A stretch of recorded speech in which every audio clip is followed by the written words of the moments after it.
Bangladeshi Chinese কোনো রেস্টুরেন্টে গেলে মেনুতে থাকা এই খাবারটা আমি অবশ্যই অর্ডার করি। আমার খুবই বেশি পছন্দের, আর বিশেষ করে শীতের দিন আসলেই না আমার এই খাবারটা খেতে খুব বেশি ইচ্ছে করে।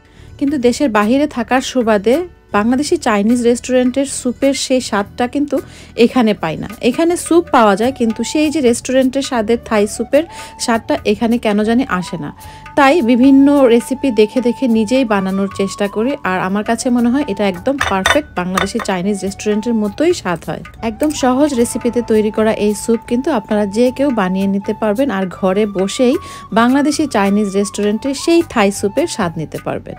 আমি এখানে 3টা ডিম ভেঙে নিচ্ছি, আর ভেঙে ডিমের কুসুমটাকে আলাদা করে নিচ্ছি আর সাদা অংশটাকে আলাদা করে নিচ্ছি। স্যুপ তৈরি করার জন্য আমার শুধুমাত্র ডিমের কুসুমটাই লাগবে, তাই আমি সাদা অংশটাকে আলাদা করে নিয়ে এখানে আমি 3টা ডিমের কুসুম একটা প্যানে নিয়ে নিচ্ছি। আরও নিচ্ছি হাফ কাপ চিকেন। আমি এখানে মুরগির বুকের মাংসটা নিয়েছি, আর মাংসগুলোকে এভাবে জুলিয়ান কাট করে কেটে নিয়েছি। পাতলা পাতলা করে কাটলে মাংসগুলো সেদ্ধ হতে সুবিধা হয়। এখানে আমি আরও নিয়েছি হাফ কাপ চিংড়ি। স্যুপে অ্যাকচুয়ালি আপনারা আপনাদের পছন্দ অনুযায়ী চাইলে শুধু চিকেন দিয়েও করতে পারেন, আবার শুধু চিংড়ি দিয়েও করতে পারেন। আর আপনাদের হাতের কাছে যদি চিংড়ি চিকেন দুটোই থাকে তাহলে দুটোই দিতে পারেন। আপনাদের মন খুশি মতো উপকরণগুলো আপনারা কমিয়ে কিংবা বাড়িয়ে দিতে পারেন।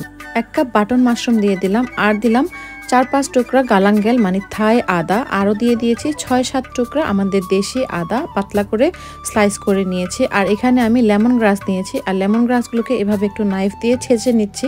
ছেঁচে নেওয়া লেমন গ্রাস দিয়ে দিলাম 8 থেকে 10 টুকরা, আর দিয়ে দিচ্ছি 1 টেবিল স্পুন লবণ, সাথে দিয়ে দিচ্ছি 2 টেবিল স্পুন কেচাপ এবং 2 টেবিল স্পুন চিলি সস। আমি এখানে সিরাচা চিলি সস নিয়েছি, আপনারা যে কোনো ধরনের চিলি সস ব্যবহার করতে পারেন। সাথে দিয়ে দিচ্ছি 1 টিস্পুন টেস্টিং সল্ট, 1 টিস্পুন চিনি দিলাম, এতে করে স্বাদের ব্যালেন্সটা হবে।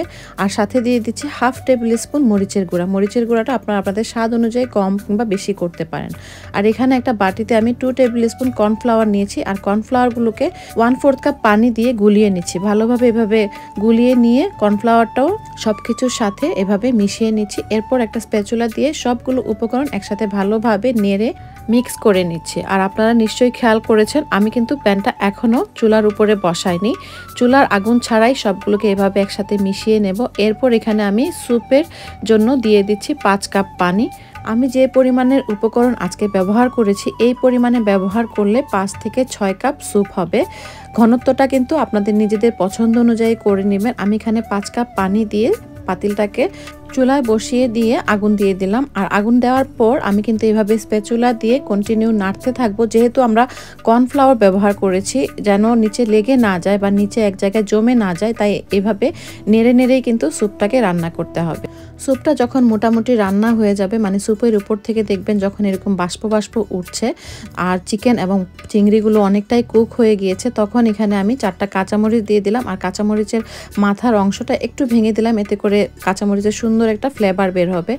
এরপর যখন স্যুপটা এরকম বলক চলে আসবে, মানে ফুটে উঠবে, তখন এখানে আমি অর্ধেকটা লেবু চিপে লেবুর রসটা দিয়ে দিচ্ছি। আর স্যুপটা পুরোপুরি রান্না হওয়ার পরেই কিন্তু আমি লেবুর জুসটা দিচ্ছি, এতে করে স্যুপের মধ্যে সুন্দর একটা সৌরভ করে, আর স্যুপটা খেতেও কিন্তু বেশি স্বাদ হয়।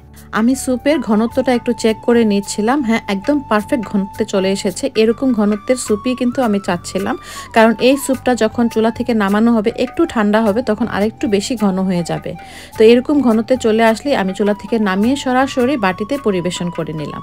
আর এই তো দেখুন, খুব সহজেই কিন্তু তৈরি হয়ে গেল বাংলাদেশের চাইনিজ রেস্টুরেন্টের স্টাইলের থাই স্যুপ। এখানে কিন্তু আমি কোনো ধরনের কোনো ফুড কালার বা কোনো কিছুই ব্যবহার করিনি। পারফেক্ট পরিমাপের সস এবং ডিম এগুলা ব্যবহার করলে আপনাদের স্যুপের কালারও কিন্তু এরকমই হবে, আর খেতেও অনেক বেশি সুস্বাদু হবে।